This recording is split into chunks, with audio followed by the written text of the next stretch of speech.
Alright guys, what's going on? Coaster here, previewing UCLA. I know it's been a while since I've made a video. I didn't even talk about the basketball season really, which I thought it was a good success because they made the Sweet 16 and won the Pac-12 tournament. But enough of that, this is football season. And we're about a week away. It's crazy to think football season's right around the corner for UCLA, and there's all these expectations. Obviously, being ranked in the preseason.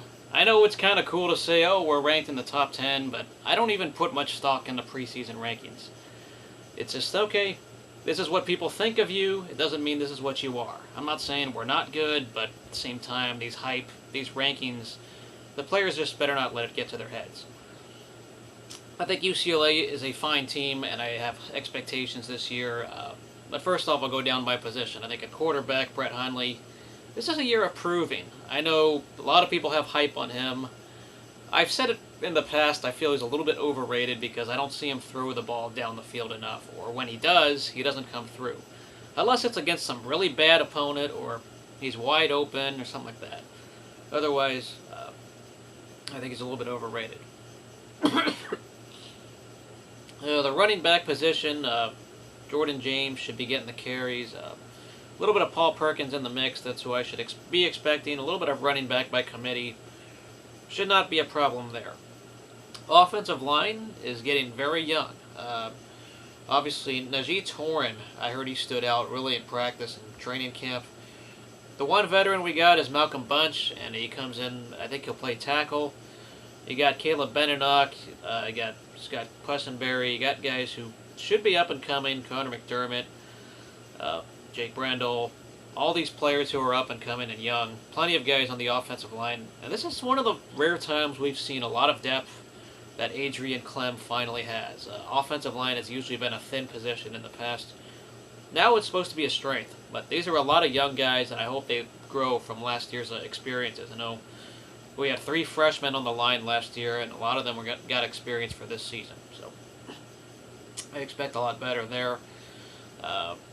Wide receivers, this is where it becomes a little unknown. After Shaq Evans graduated, and I know at tight end we're supposed to have Thomas Duarte. We haven't really had a tight end threat per se, but at wide receiver we got young talent. We also got guys who've been there like Devin Fuller, but you have Jordan Payton, Eldridge Massington, guys who clearly can do things. I think Devin Lucien had an accident, a play. I hope he's all right. But there's a lot of talented guys, but we haven't seen them stretch the field. We see the dink and dunk short passes or some mid-range passes. We know the athleticism is there. I gotta see it though. Offensively, we've been seeing that run or play action with a dink and dunk pass to the running back. That's pretty much been our base offense. I gotta see Hundley play as a quarterback, not just as a running quarterback, to say I'm sold. I think he's a good quarterback, but he's not as rated as some people and experts like to say about him. The offense, though, has been good. It's beaten up the bad teams. I just think the quality teams are where I'm bothered and worried.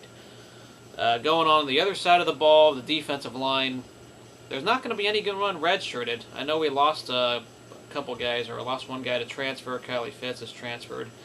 And I know on the offensive side, Torian White was kicked off the team. But the defensive line should be pretty well kept. I know Espinoza graduated. Not too big of a loss, really. You expect guys like Eddie Vanderdoes to step it up. Defensive line, he should be getting a lot more playing time this year. And Awagma Beodigizua, this is his last year in the program. I know he's coming off a big injury from last year. I hope he can step it up. I know this is his last chance coming in. But yeah, linebackers should be a very interesting reload. You lose Anthony Barr and Jordan Zumwalt, but you got guys stepping in who are very experienced. You got Kenny Orgioki and then Kenny Young. I believe Kenny Young is the one who had a very strong workout and training camp. I think he's secured the spot, and this time we got another true freshman playing right away. Of course, you expect Miles Jack, Eric Kendricks to be perfectly fine there. The secondary is the biggest strength of the defense. Fabian Moreau, Ishmael Adams, really solid at corner. So at safety, I think Anthony Jefferson and Randall Goforth should be solid. And then if we're playing nickel, we can insert a guy like Tahan Goodman, Priest Willis. Hopefully, Harold Willis has been playing better as of late, even though he hasn't lived up to his hype. I know a lot of these high recruits don't always pan out. So far, he's been okay. Hopefully, he can get some time somewhere if he can beat out his competition. But otherwise, the secondary is the biggest strength we have. I mean, 3-4 years ago, if you watched UCLA football, the secondary was one of our worst positions. But now, you could argue it's one of the better ones, in my opinion. So then, go on. Special teams, new punter, kicker needs a little bit of work. Fairbairn's up and down, in my opinion. Return game should be fine. The new punter we have, I've heard that he's got a lot of power, just not as much control. But where are my expectations? There's a lot of good. There's too much talent in the South Division. I think the biggest competition in the South is USC. I think Arizona State is going to be a little down. Arizona doesn't have a defense. Utah is still kind of in the middle.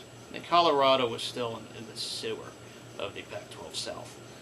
So there comes the schedule. You look at it, you think, okay, UVA, 9 a.m. game, or at least for West Coast people, it still should be a win because UVA is not that good. And you go down the line, Texas, after the Memphis game, you have Texas, which, that'll be an interesting test. I mean, don't get me wrong, I'm not going to underestimate Texas, but they're going through a lot of transitioning. Texas, I think, yeah, it's a big stand for them. They get the home crowd. They're in Jerry World. But UCLA is still too talented. If they somehow brain fart or if they let their guards off, it would be very embarrassing if they lose to them. You go down Arizona State, the conference opener. Yeah, on a Thursday night it'll be a tough environment, but I still expect Arizona State, I think, has lost a bit, and our defense is much better than last year. So I am not exactly as impressed with Arizona State head-to-head. The one game, I mean, Oregon's the easy game to circle on the schedule. We have the brutal schedule, if you want to look at it, if you haven't already. Oregon obviously will be tough. It's at home. It's still tough. But I'm circling that game against Washington on the road. That's the one right before USC, and I could see that as that hangover game. I'm not going to say Washington's going to be a great team, but that night they could be showing up against us, and we've never seen Chris Peterson, the team coached by Washington. This current Washington team's all different structure. There's that factor, you never seen them before. I think that's the one hangover trap game, if you want to call it, on schedule. Stanford, USC, I mean, those are going to be tough as well. But I still think Washington will be the toughest game on the schedule. I know I'm not disrespecting Oregon. I know that's going to be tough too, but that night Washington's probably going to be all hyped up. They're playing us. So where do I have UCLA? You know, the first year was the show, okay, where there's a pulse. There's a positive. We won the South. Last year was the show, hey, the year before wasn't a fluke. They were still able to get a 9-win season, 10 wins if you count the bowl game. This year, are they going to take that next leap? I'm not going to think about the big picture. I know it's easy. There's a playoff now, and top rankings, and this and that. You got to take things one game at a time, and this team can't overlook anything. I expect to win the South. That is the main expectation I have. Winning the Pac-12 championship game, possibly. The talent is there. They just got to get over that hump, though, because Stanford and Oregon right now are better than us, until told otherwise. We'll see what happens. The cool thing is that it's at a neutral site, not at a team stadium. They are going to play at Levi's, so that'd be cool to see regardless.